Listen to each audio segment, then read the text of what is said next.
বাংলাদেশ পুলিশের অতিরিক্ত police super ও সহকারী পুলিশ সুপার পদমর্যাদার 23 কর্মকর্তাকে বিভিন্ন ইউনিটে বদলি করা হয়েছে। তাদের মধ্যে 12 জন অতিরিক্ত পুলিশ সুপার এবং 11 জন সহকারী পুলিশ সুপার পদমর্যাদার কর্মকর্তা রয়েছেন। এসব কর্মকর্তাদের বিভিন্ন ইউনিটে বদলি করা হয়েছে। সোমবার 23 ডিসেম্বর পুলিশ মহাপরিদর্শক আইজিপি বাহারুল আলম স্বাক্ষরিত পৃথক দুটি প্রজ্ঞাপনে এই বদলি করা হয়। প্রজ্ঞাপনে জানানো হয়, জনস্বার্থে তাদের বদলি বা পদায়ন করা হয়েছে।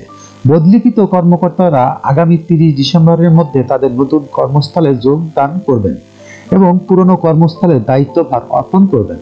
নির্ধারিত সময়ের মধ্যে নতুন কর্মস্থলে যোগ না দিলে 31 ডিসেম্বর থেকে তাদের তাৎক্ষণিকভাবে অবমুক্ত হিসাবে গণ্য হবে।